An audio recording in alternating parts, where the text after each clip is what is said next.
In the quiet town of Haverford, nestled between rolling hills and thick forests, life moved at a slow pace.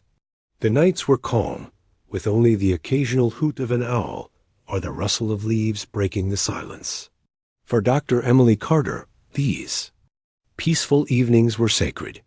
She spent most of her time at the local observatory, scanning the skies for anything unusual. Emily wasn't just another scientist. She had always been fascinated by the idea of life beyond Earth. While others laughed off alien theories as science fiction nonsense, Emily believed there was more to the universe than what met the eye. Her days were filled with teaching uninterested students who cared more about their phones than the mysteries of space. But every night, when the world fell asleep, Emily climbed up to the observatory's rooftop, pointed her telescope toward the stars, and let her imagination run wild. Little did she know, her curiosity would soon lead to something far bigger than she could have ever imagined. One chilly evening, as Emily adjusted the telescope to focus on a distant galaxy, something strange caught her attention. A faint signal pulsed through the airwaves, something that didn't belong to any known celestial body. At first, she thought it might be interference from a nearby radio station, or even a glitch in her equipment. But as she listened closer, the pattern became clearer. It wasn't random noise. It was deliberate. Bursts of energy followed precise mathematical sequences, almost like they were trying to communicate.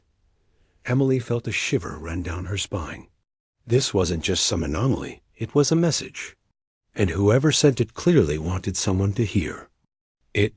Her heart raced as she recorded the signal and ran preliminary analyses. The data suggested it wasn't coming from within our solar system.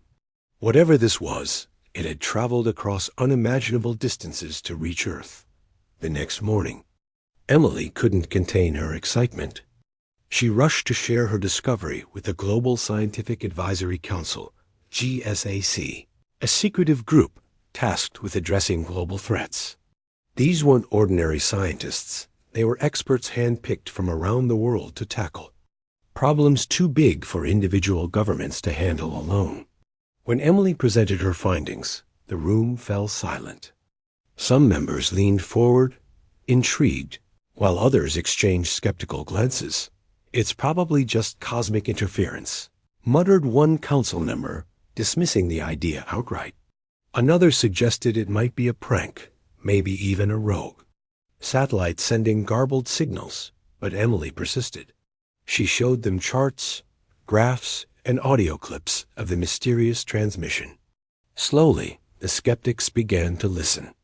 What sealed the deal was when the signal repeated itself, not once, but multiple times over the course of several weeks.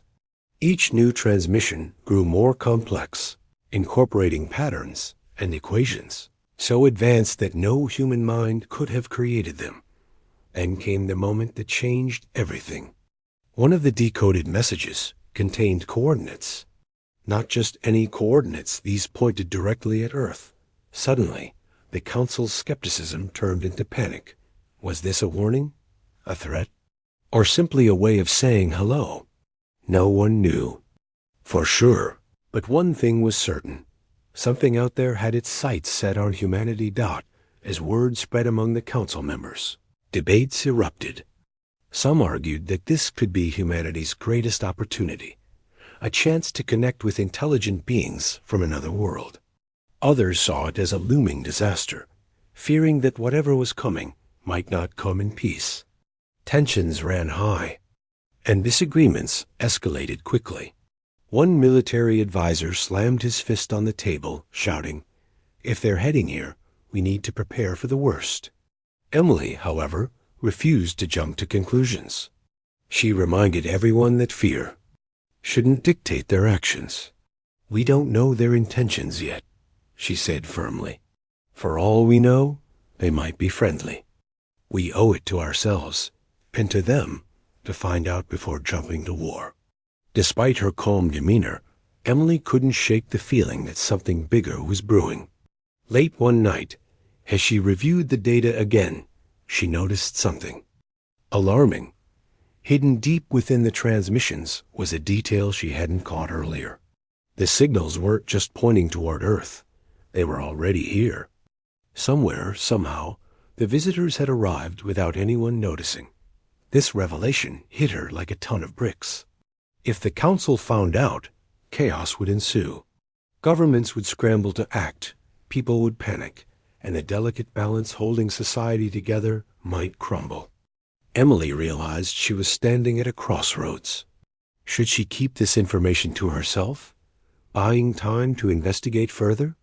Or should she reveal everything and risk plunging the world into hysteria? For now, she chose silence.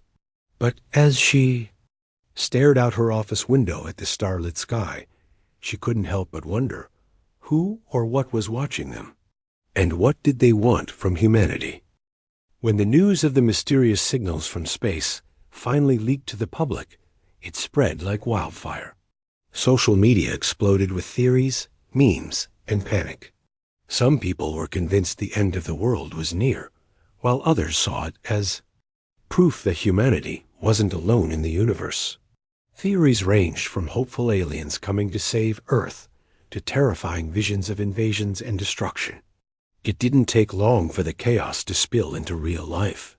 Grocery stores were raided, emergency supplies disappeared off shelves, and protests erupted in cities worldwide. People demanded answers, but no one seemed to have them. The Global Scientific Advisory Council, GSAC, tasked with addressing existential threats to humanity, suddenly found itself under intense scrutiny. For years, the Council had operated quietly, behind closed doors, dealing with issues like climate change and pandemics. But now, they were thrust into the spotlight, expected to guide humanity through what could be its greatest challenge or its final days. The pressure mounted as governments, militaries, and even ordinary citizens looked to them for leadership. Emily Carter, the astrophysicist who had first discovered the signals, became an unexpected figurehead. She spent her days shuttling between meetings, labs, and press conferences, trying to keep up with the growing demands. Her calm demeanor and logical approach earned her respect, but it also made her a target. Conspiracy theorists accused her of hiding the truth, while others praised her as humanity's last hope. Despite the noise, Emily remained focused on one thing: understanding the signals and figuring out what they meant for Earth. As the Council worked tirelessly, the scale of the task ahead became clear. They needed to decode the transmissions further, prepare for potential contact, and develop strategies to protect humanity if things turned hostile. This required cooperation across nations, disciplines, and ideologies. Scientists collaborated with military strategists, linguists teamed up with engineers, and diplomats worked around the clock to ensure global unity. It was a monumental effort, but cracks began to show almost immediately. One of the biggest challenges was deciding how to respond. Should humanity reach out and try to communicate? Or should they stay silent, hoping the signals would fade away? Opinions were divided. Some argued that responding could invite danger, while others believed ignoring the messages would make humanity look primitive or cowardly. Debates grew heated, especially when the topic of defense came up. Military leaders pushed for aggressive measures, urging the construction of orbital weapons and underground bunkers. "We can't afford to be caught off guard," one general insisted. "If they're hostile, we need to strike first." But not everyone agreed. Many scientists, including Emily, warned against jumping to conclusions. "We don't know their intentions yet," she said during one particularly tense meeting. "For all we know, they might be peaceful. If we act aggressively, we could provoke a conflict that doesn't need to happen." Her words carried weight, but they weren't enough to quell the fear gripping the room. The possibility of an alien invasion loomed large, and no amount of logic could completely erase it. Meanwhile, governments poured billions of dollars into preparing for the unknown. Factories churned out new technologies, Workers dug tunnels deep underground, and researchers raced to develop countermeasures against potential threats. In orbit, satellites were repurposed to monitor the skies, while telescopes scanned for any signs of approaching ships. Despite these efforts, there was an unspoken sense of futility. How could humanity possibly defend itself against beings capable of crossing the vastness of space? Amidst the frenzy, Emily continued her work, poring over the data day and night. She couldn't shake the feeling that there was more to the signals than anyone realized. Late one evening, as she sat alone in her lab, she stumbled upon something chilling.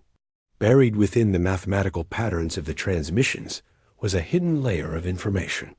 A series of coordinates pointing to locations on Earth. At first glance, they appeared random, scattered across remote deserts, dense jungles, and frozen tundras. But as Emily cross-referenced the data, a horrifying realization dawned on her. The coordinates weren't just random points. They matched places where strange phenomena had been reported: unexplained lights, sudden power outages, and disappearances. Her heart sank. The aliens weren't just approaching, they were already here. Emily debated whether to share this discovery with the Council. On one hand, keeping it secret felt wrong. The world deserved to know the truth. On the other hand, revealing it could trigger mass hysteria. Governments might impose martial law, and people might riot in the streets. For now, she decided to keep it to herself, buying time to investigate further. But the weight of the secret pressed heavily on her shoulders. As the days passed, tensions within the Council reached a breaking point. Arguments broke out regularly, with tempers flaring and accusations flying. One particularly explosive meeting ended in shouting matches and slammed doors. A senior advisor stood up, his face red with anger. "We're wasting time debating ethics while they're out there planning God knows what," he bellowed. "If we don't act now, we'll regret it forever." Emily listened quietly, her mind racing. She understood the fear driving these reactions, but she also knew that rash decisions could lead to disaster. Humanity was standing on the edge of a cliff, teetering between curiosity and paranoia. One misstep could send everything tumbling into chaos. Outside the council chambers, the world continued to spin in uncertainty. Families huddled together, wondering if they'd ever see tomorrow. Religious leaders preached about Judgment Day, while tech companies scrambled to sell gadgets claiming to detect alien activity. In schools, children whispered stories of UFOs, their imaginations running wild. Everywhere you looked, people were grappling with the same question: what happens next? For Emily, the answer lay in finding balance between fear and hope, aggression and diplomacy, secrecy and transparency. It wouldn't be easy, but she believed it was possible. As she walked home one evening, exhausted from another long day, she glanced up at the stars. Somewhere out there, beings unlike anything humanity had ever encountered were watching, waiting. Whether they came in peace or with ill intentions remained to be seen. All Emily knew was that humanity's response would define its future and perhaps its survival. The day started like any other, but by evening, the world would never be the same. News outlets buzzed with reports of strange lights descending from the sky, appearing over major cities across the globe. In New York, a massive metallic ship hovered silently above the Statue of Liberty. In Paris, another loomed over the Eiffel Tower, its sleek surface reflecting the city's glow. From Beijing to Rio de Janeiro, the same eerie sight greeted millions of people-giant ships, larger than anything humans had ever built, stationed in the skies without explanation. At first, panic set in. People ran through the streets, unsure whether to flee or take cover. Social media lit up with videos and live streams, showing the ships from every angle. Some claimed they were hallucinations or elaborate hoaxes. Others insisted was the beginning of an alien invasion. Governments scrambled to respond, issuing conflicting statements that only added to the confusion. "Stay calm," one official said in a televised address. Moments later, another urged citizens to prepare for the worst. Amidst the chaos, the Global Scientific Advisory Council, GSAC, convened an emergency meeting. Emily Carter sat at the center of the room, her face pale but determined. She had spent weeks preparing for this moment, decoding signals and analyzing data, yet nothing could have prepared her for the reality unfolding before her eyes. As images of the ships flashed on screens around the table, the council members exchanged nervous glances. The aliens weren't just coming, they were already here. Then, the ships did something unexpected. They emitted a single unified broadcast, not in words, but in a series of images and sounds designed to transcend language barriers. The message was clear.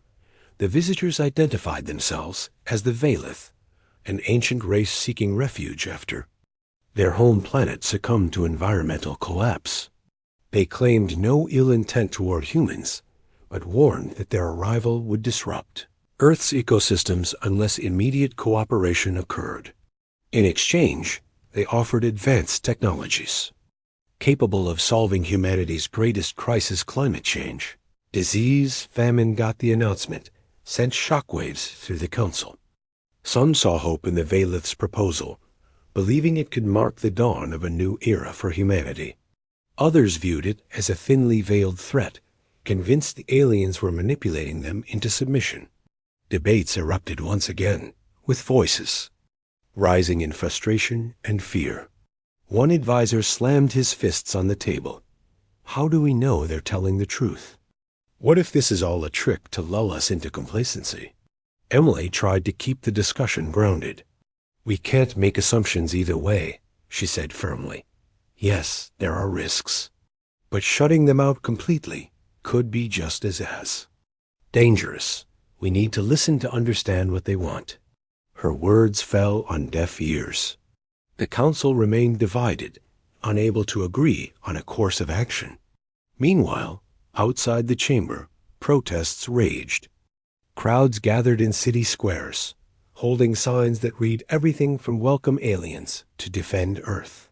Conspiracy theories multiplied, with some claiming the government was colluding with the Valith, while others accused the aliens of secretly controlling world leaders. The divide between hope and fear grew wider with each passing hour. That night, as the world grappled with uncertainty, Emily received a transmission unlike anything she'd encountered before. It wasn't broadcast publicly, it was meant specifically for her. The message contained coordinates pointing to a remote desert location, along with what appeared to be an invitation. Her heart raced as she decoded the details. Was this a trap? Or was it a chance to learn the truth directly from the source? She wrestled with the decision. Telling the council meant risking interference or worse, being forbidden from going. But keeping it to herself carried its own dangers. After hours of deliberation, Emily made up her mind. If humanity stood a chance of understanding the Valith, someone needed to step forward. And she knew, deep down, that someone had to be her. Early. The next morning, Emily packed a small bag and set out for the desert. The journey was long and lonely, the road stretching endlessly through barren landscapes. As she drove, she replayed the events of the past few days in her mind. The signals, the ships, the message, they all pointed to one undeniable fact. Humanity was no longer alone in the universe. Whether this was a blessing or a curse remained to be seen. When she finally reached the coordinates, the scene took her breath away. A lone Valith ship stood in the middle of the desert, its metallic surface shimmering under the sun. It was smaller than the ones hovering over cities, but no less imposing. As Emily stepped out of her car, a figure emerged from the craft. It was tall, with a slender, insectoid body covered in a shimmering exoskeleton. Its multifaceted eyes glowed faintly, studying her with an intensity that made her skin crawl. For a moment, neither moved. Then the creature raised a limb, gesturing for her to approach. Summoning every ounce of courage, Emily walked closer. To her surprise, the air around the ship felt warm, almost comforting. As she stood before the alien, a voice filled her mind not. Spoken aloud, but transmitted directly into her thoughts. "I am Kelith," it said, "diplomat of the Valith. You have been chosen to bridge our worlds." Emily's knees nearly buckled. She had imagined countless scenarios during her drive, but none compared to this. Gathering her composure, she asked the question burning in her mind. "Why are you here? What do you want from us?" Kelith paused, as if weighing how much to reveal. When the response came, it was both unsettling and profound. The Valith explained that their home planet had been ravaged by environmental disasters, forcing them to seek refuge elsewhere. They had monitored Earth for centuries, watching as humanity teetered on the brink of self-destruction. Their decision to intervene stemmed not from malice, but desperation. However, Calith also confessed that factions within the Valith fleet opposed peaceful coexistence, viewing humans as expendable obstacles to survival. The weight of the revelation hit Emily like a ton of bricks. The situation was far more complex than anyone realized. If the Council and the rest of humanity knew about the internal divisions among the Valith, trust would crumble. Yet hiding the truth could lead to even greater consequences. As Kelith continued speaking, Emily began to see the bigger picture. The Valith weren't just invaders or saviors. They were survivors, much like humanity itself. Their plight mirrored Earth's struggles, albeit on a cosmic scale. For the first time, she understood why they had come. But convincing others wouldn't be easy. Before leaving, Kelith handed her a device, a small, glowing orb containing detailed information about the Valith's technology and intentions. "Share this wisely," it said. "Your species? Fate depends on unity." With that, the diplomat retreated into the ship, which ascended gracefully into the sky, disappearing within seconds. Emily stood alone in the desert, clutching the orb, her mind racing. She had gone seeking answers, but now she carried a burden far heavier than she anticipated. The road ahead would be fraught with challenges, but one thing was certain: humanity's future rested on finding common ground with beings from another world. Emily's journey back from the desert felt like a blur. Her mind was a whirlwind of thoughts, replaying every moment of her encounter with Kelith. The glowing orb in her hands seemed to hum faintly, as if alive, its presence both comforting and unnerving. She couldn't shake the feeling that she had just stepped into something far bigger than herself and far more dangerous. What would happen if she shared what she'd learned? Would the Council listen, or would they dismiss her as delusional? Worse still, what if they used the information to justify aggression? When she finally arrived at the GSAC headquarters, the YAC, tension in the air was palpable. The Council members were locked in yet another heated debate, their voices echoing through the halls. Some argued for immediate military mobilization, convinced that humanity needed to strike first before the aliens gained the upper hand. Others pushed for diplomacy, though even they admitted it was a gamble. Emily hesitated outside the meeting room, clutching the orb tightly. This wasn't just data. It was proof. Proof that the Valith were real, that they had intentions, and that their arrival came with risks and opportunities humanity couldn't afford to ignore. Taking a deep breath, Emily pushed open the door. All eyes turned to her as she entered, her face pale but resolute. "I have something you need to see," she said, holding up the orb. The room fell silent. For a moment, no one moved. Then, one by one, the Council members leaned forward, curiosity overriding their skepticism. She placed the orb on the table and activated it. A holographic display sprang to life, filling the room with shimmering images and diagrams. The orb revealed detailed blueprints of advanced technology's energy systems, capable of powering entire cities without pollution. Medical devices that could cure diseases previously thought incurable, and tools for reversing environmental damage. But it also contained warnings. The Valith weren't a unified force. Factions within their ranks viewed humanity as expendable. Cooperation wouldn't come easily, and trust would be fragile at best. The council erupted into chaos. Some saw the orb as a lifeline, a chance to solve Earth's most pressing problems. Others saw it as a trap, fearing the Valith might use their technology to enslave or control humanity. Arguments flew back and forth, each side digging in deeper. One advisor slammed his fist on the table. "How do we know this isn't a trick? They're offering us gifts now, but what happens when they decide they don't need us anymore?" Emily raised her voice, cutting through the noise. "We don't know everything," she admitted, "but sitting here arguing won't get us anywhere. If we reject them outright, we risk losing this opportunity forever. If we act aggressively, we could provoke a conflict we can't win. We need to find middle ground."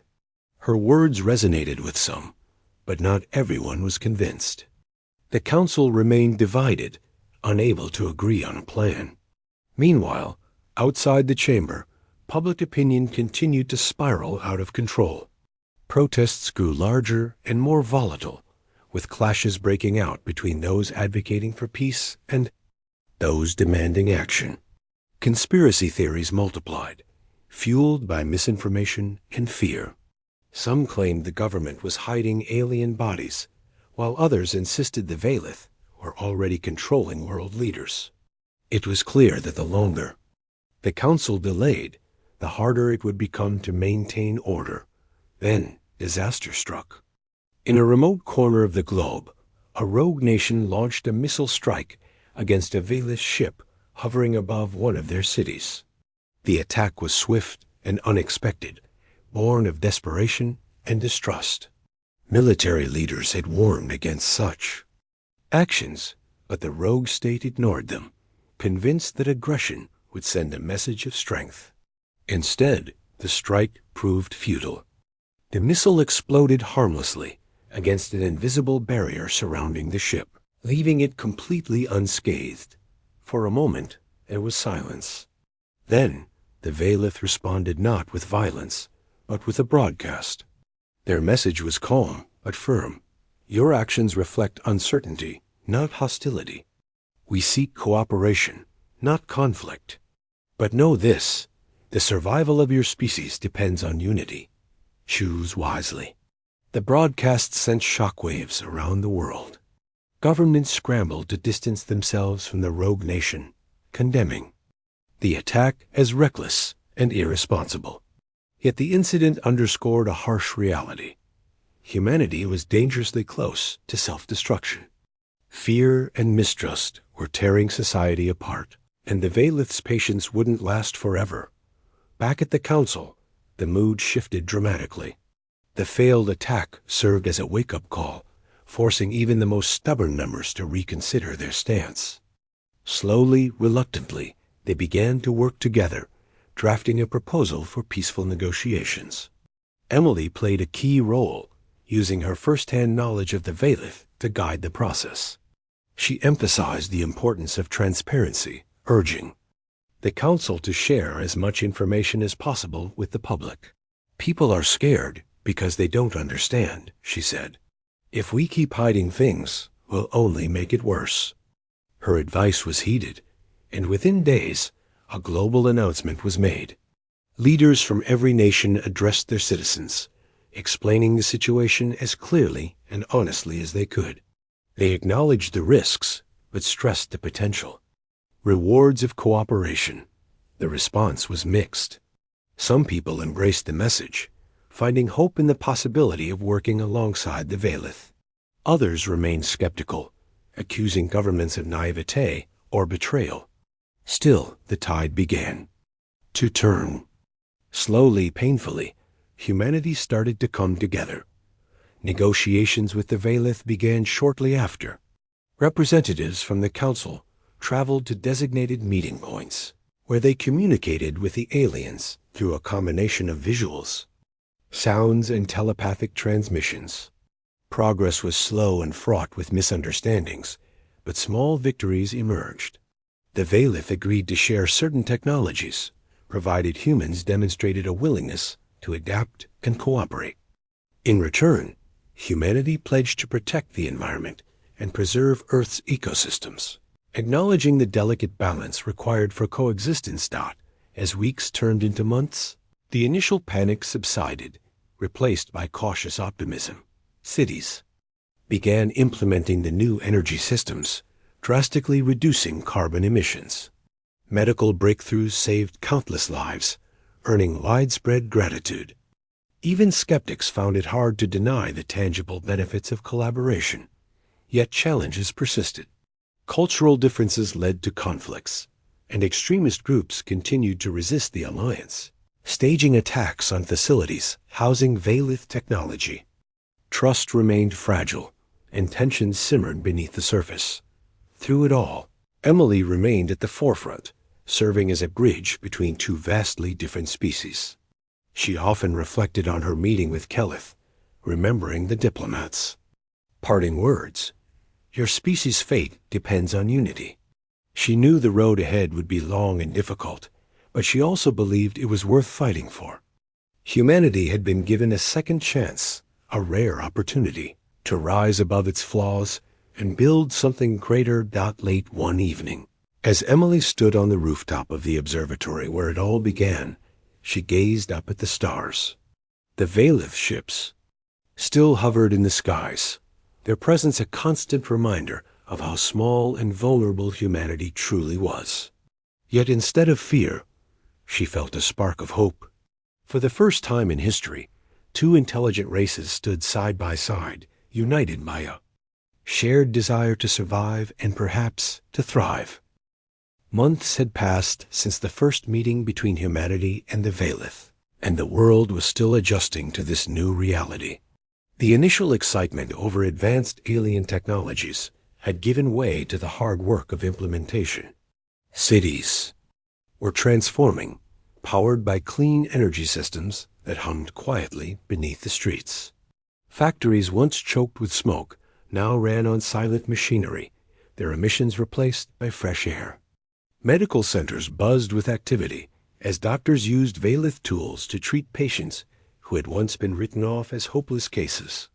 Humanity was beginning to see glimpses of what life could look like if cooperation succeeded. But progress didn't come without its challenges. Not everyone welcomed the changes. Some people resented the presence of the Valith, viewing them as invaders no matter how peaceful their intentions seemed. Protests erupted in cities around the globe, with demonstrators holding signs that read, "Earth for humans," and "No alien control." Extremist groups went further, sabotaging facilities where Valith technology was being used or stored. Their actions weren't just destructive, they created fear, sowing doubt about whether humanity could truly coexist with beings so different from themselves. The cultural gap between humans and the Valith also proved difficult to bridge. Misunderstandings happened almost daily. For instance, when a group of human engineers tried to modify one of the Valith's energy systems to make it more efficient, they accidentally triggered a malfunction that shut down power to an entire city. The Valith responded not with anger, but with confusion, explaining that their technology wasn't designed to be altered without understanding its full complexity. To them, tampering with their tools felt reckless and disrespectful, a violation of trust. These incidents tested the fragile alliance, but Emily Carter refused to let setbacks derail the progress they'd made. She worked tirelessly to mediate conflicts, acting as a translator not just of language, but of values. Her role became even more critical as she navigated the delicate balance between human pride and alien pragmatism.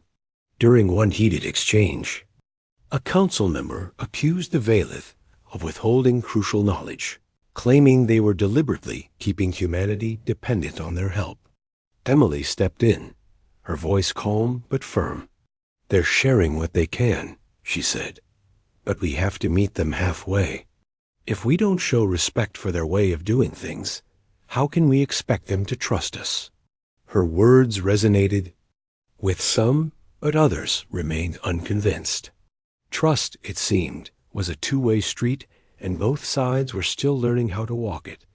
Despite the challenges, there were moments of genuine connection.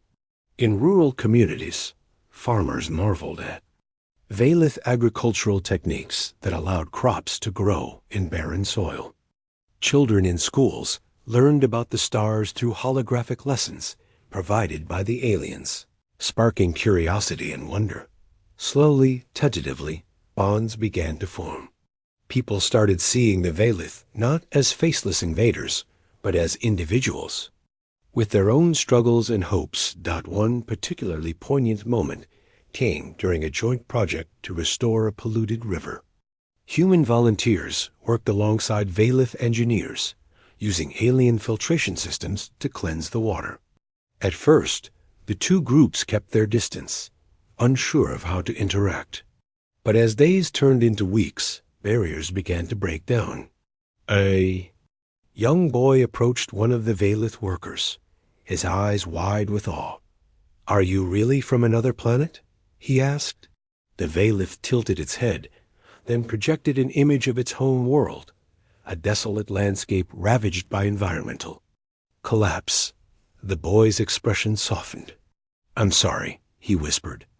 The Valith responded with a gesture that resembled a nod, and for the first time, the boy smiled. Moments like these gave Emily hope. They reminded her that beneath all the differences, there was a shared humanity, or perhaps a shared sentience, that transcended species. It wasn't always easy to find, but when it surfaced, it was powerful. Still, the threat of conflict lingered. Factions within the Valith fleet continued to oppose peaceful coexistence, arguing that humanity's resistance and unpredictability made them unreliable partners. On Earth, extremist groups gained traction, feeding on fears that the Valith would eventually betray humanity. Tensions reached a boiling point when a rogue military unit launched another unauthorized attack on a Valith ship. This time, the response was swift. The ship emitted a pulse of energy that temporarily disabled all electronic devices within a 100-mile radius. No one was hurt, but the message was clear. Patience had limits. The incident forced both sides to confront the fragility of their alliance. Leaders from both species convened for an emergency summit where they hashed out stricter guidelines for collaboration. Penalties were introduced for acts of aggression, and measures were put in place to ensure transparency. It wasn't perfect, but it was a step forward. As time went on, small victories began to add up. Cities flourished under sustainable practices. Diseases that had plagued humanity for centuries disappeared, and ecosystems showed signs of recovery. People started dreaming bigger, not just of surviving, but of thriving. Artists painted murals, depicting humans and Valith working together. Writers penned stories imagining a future where the two species explored the stars side by side. Even skeptics found it harder to deny the benefits of cooperation. For Emily, the journey had been long and exhausting, but also deeply rewarding. She often thought back to her first encounter with Kelith, standing alone in the desert. Back then, the weight of responsibility had felt overwhelming. Now she realized she wasn't carrying it alone. Countless other scientists, diplomats, ordinary citizens had joined her in building this new chapter for humanity. One evening, as she stood on the rooftop of the observatory, Emily looked up at the night sky. The Valith ships were still. There, their glow faint but steady. She remembered the words Culith had spoken during their meeting. "Your species' fate depends on unity." At the time, those words had sounded like a warning. Now, they felt like a promise, one that humanity was slowly fulfilling. the road ahead wouldn't be easy. Challenges would continue to arise, and mistakes would undoubtedly be made. But for the first time in history, humanity wasn't facing the unknown alone. Together, humans and Valith were learning to navigate the complexities of coexistence, proving that even the most unlikely alliances could lead to something extraordinary. As Emily gazed at the stars, she felt a quiet sense of pride. The universe was vast and mysterious, but here on Earth, amidst all the chaos and uncertainty, something remarkable was taking root. And perhaps, just perhaps, it was the beginning of a brighter future, not just for humanity, but for all beings brave enough to reach across the stars.